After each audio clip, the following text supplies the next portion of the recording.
Tom bought his first home with no extra money to buy furniture and other things to fill up the empty rooms. The rooms were empty, with echoes resounding in his heart. The echoes of not having enough. He could not have people over, because all they could see were the empty rooms, and there was no way he could enjoy the home because there were no seats and other things to fill the rooms with. But God had different plans for him. God's plans are always the best than our so well-laid plans. God had plans to take Tom's not enough to more than enough. God always seems to do that whenever we are looking and seeking and praying after His will. God exchanged Tom's empty rooms and empty heart for something far greater. He provided chairs, tables, and other things needed to fit into the empty rooms. What seems impossible, not enough, became more than enough. If you are a Christian feeling overwhelmed, then you need to hear this. God is absolutely sufficient. Life can be tough. We all have moments when we feel inadequate, like we can't measure up. But guess what? God is more than enough for you. He will turn that scarcity in your life to a life of abundance. In 2 Corinthians 12 verse 9, God says, "My grace is sufficient for you, for my power is made perfect in weakness." That means, even when you feel weak, God's strength shines brightest. So, dear friend, when we look up to God with trust for provisions, or other things in our lives that seem not enough, He will fill every gap. With God you are enough. You are never inadequate, but more than enough in Christ. You do not know what God has in store for you. You do not know the promotions, the opportunities, the favor that He has already placed across your path. Psalm 35 verse 27 speaks of God's pleasure in prospering those who love, serve, and magnify Him in their lives. And it gives God pleasure to bless you. You may not see how it would happen, but when you listen to what Apostle Paul says in Philippians 4 verse 19, "And my God will supply every need of yours, according to His riches in glory, in Christ Jesus." It does not say, according to your bank account, or your job, or your talent, or the economy of a country. And it is not according to what you have, but what our God has. That means you have every good thing, because God owns everything. He created all things. Ruth, in the Bible, with all she passed through, did not complain or get bittered at her situation. She did not give up on life, but she passed the test in the small things which she had, and she was greatly rewarded by God. God is not interested in our abilities, but in our availabilities in Him. Jesus Christ did not give up His life so that we could barely get by and live off of leftovers.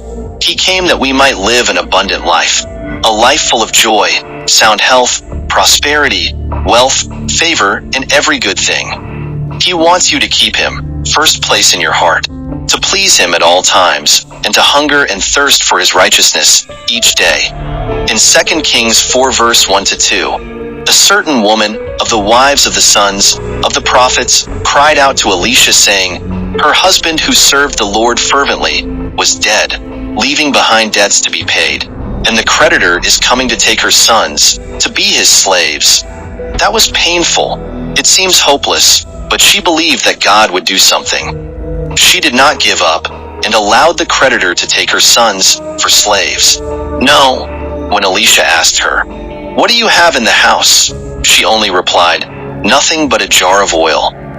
She did not believe that the little oil which she had would be what God would use to make a great difference in her life. Those little things, you did not believe that something great can come out of it, could be what God can bring a breakthrough in your life. When Elisha instructed the widow to go out and borrow empty vessels from all her neighbors, she obeyed. The eyes of God are attracted to emptiness, something that will give Him all the glory. When God sees our lives empty, He sees an opportunity to fill us up. After the widow had borrowed some empty vessels, she was told to go back home and shut the door.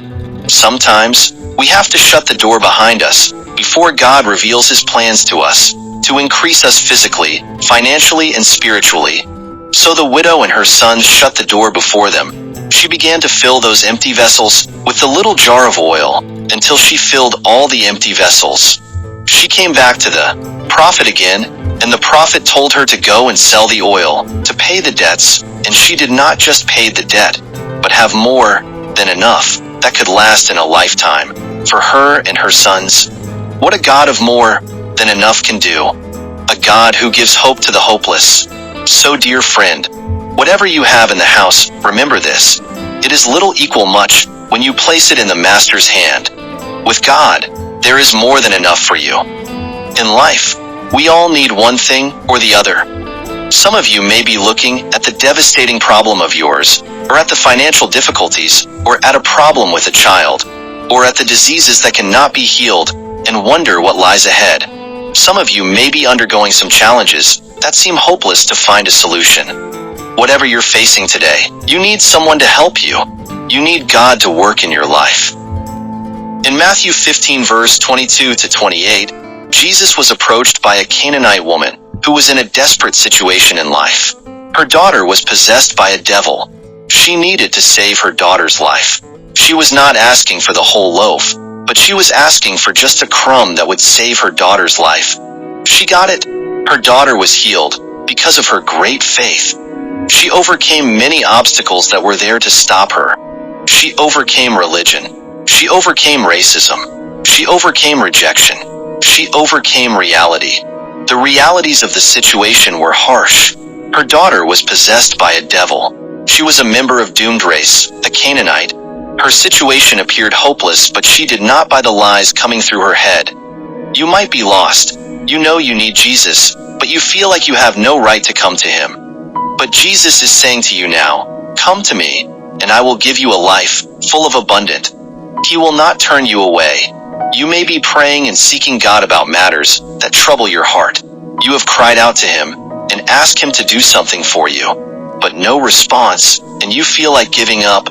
Let me encourage you today. God's silence is not an indication of God's unwillingness to meet your need. God's silence is to help us get stronger in our faith when tested, and to remind us that God operates on a different schedule than we do. So whatever obstacles you are facing, whatever it is, persist in seeking the Lord, and in his time, you will see every obstacle giving way to victory. Your faith will not be defined by what you receive from God, but by what it takes to stop you from getting to God. Dear friend, today might be the day when the Master responds to all your cries. Today might be the day when the mountain gets removed from your life. Today might be the day when God speaks in your soul saying, it is going to be all right. I have taken care of it. So bring that need to him today. Bring it with faith in your heart that he may hear you and will help and fix it all for you. God can use whatever you have to accomplish what he calls you to do. It does not matter how little, he will surely use it for his glory. God can turn your ability from the ordinary to extraordinary when you let him work in you. There were instances in the Bible where the Lord said, look around you. I can use whatever you have at your disposal. Just trust me and have faith. In John 6 verse 8 to 9, the feeding of the 5,000 people was hopeless before the disciples. Even when Andrew found a little boy who had 5 loaves and 2 fish, he could not believe that the little food could go a long way in feeding the people who were with Jesus and can still have leftovers from it. But Jesus saw nothing but an opportunity to show forth the awesome capabilities of his Father's miracle-working power. Even though he already knew, Jesus asked, where shall we buy bread that these may eat? And Andrew said, there is a lad who had just 5 loaves and 2 fish. Jesus knew better. He knew it was more than enough.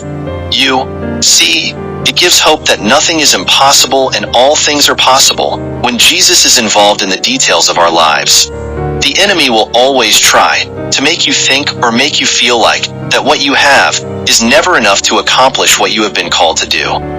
Nothing could be further from the truth. You have been well equipped by God. God himself has given you everything you could ever need to be successful in life. God made you. He made your height, your personality, your talent and abilities. He made them all to bring glory to him. Have faith in what God has given you and the way he has made you. What is not enough in our hands are more than enough in God's hands. Whatever is scarce in your life will soon be made abundant. What seems not enough in your life will soon be more than enough. God will use what seems little in your hand to show forth his glory. He will fill your emptiness with a life of abundance.